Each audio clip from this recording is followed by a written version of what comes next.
ऋतिक रोशन ने क्रिश मूवी में जो मास्क पहने थे वो ऑडियंस के बीच काफी ज्यादा पॉपुलर हुए और मार्केट में भी ये मास्क बहुत ट्रेंडिंग चल रहे थे।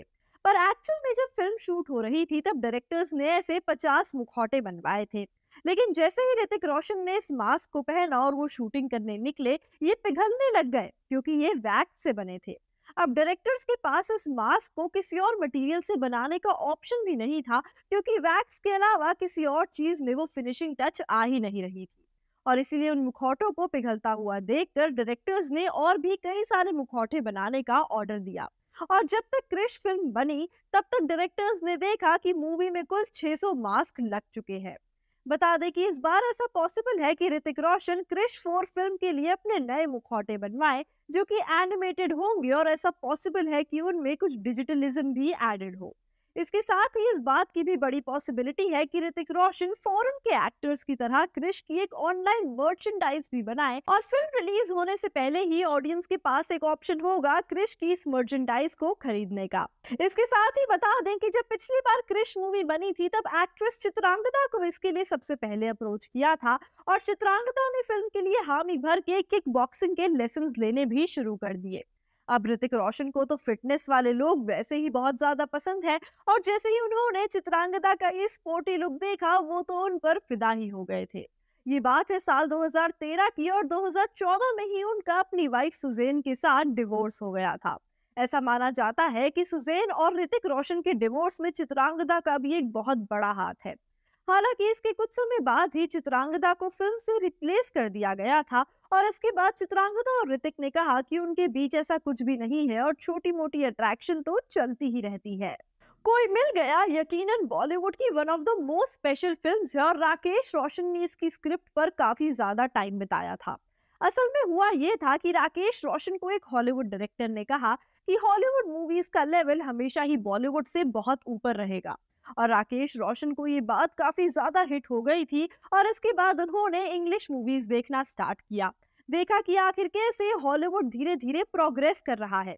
और तब उन्होंने रियलाइज किया कि बॉलीवुड में जितनी भी सुपर हीरो मूवीज बनती हैं, उनका सिर्फ एक ही कॉन्सेप्ट होता है कि एक बड़ा सा सुपर नेचुरल हीरो होगा जो कि अपने विलन से लड़ता रहेगा। और इसीलिए उन्होंने कोई मिल गया के नए कॉन्सेप्ट को फॉर्मुलेट किया और इस फिल्म को बनाया था। लेकिन विद टाइम जैसे जैसे इस फिल्म का सीक्वल बना, क्रिश भी एक ऑर्डिनरी सुपरनैचुरल मूवी बनकर रह गई जो कि अलग अलग विलेन से लड़ता है। कोई मिल गया मूवी को फिल्म क्राफ्ट प्रोडक्शन के अंडर प्रोड्यूस किया गया था, और इसीलिए इसका टाइटल कोई मिल गया रखा गया, और इसके नेक्स्ट वाले सीक्वल्स का भी नाम क्रिश रखा गया। एक्चुअल में राकेश रोशन कोई मिल गया मूवी को जादू का नाम देना चाहते थे, लेकिन फिल्म क्राफ्ट प्रोडक्शन के मन में एक बड़ा वहम है। वो अपनी हर फिल्म का नाम के अल्फाबेट से ही शुरू करते हैं, जैसे कि कोयला, करण अर्जुन, काइट्स और कई सारी बाकी मूवीज। फिल्म क्राफ्ट प्रोडक्शन के खुद के नाम में ही क्राफ्ट के सी को के से रिप्लेस किया गया है, और इसीलिए फिल्म क्राफ्ट प्रोडक्शन को ऐसा लगता है जैसे उन्हें सारी मूवीज के अल्फाबेट से ही बनानी चाहिए, नहीं तो उनका धंधा फ्लॉप हो जाएगा।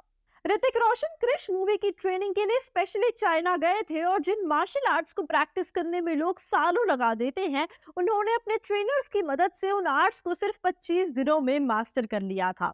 लेकिन जब वो भारत आए और जैसे ही उन्होंने अपनी शूटिंग सीक्वेंस में इन आर्ट्स को प्रैक्टिस करना शुरू किया, तभी एक वायर वाले सीक्वेंस में उनका हाथ फिसल गया और उन्हें खूब चोट आई थी।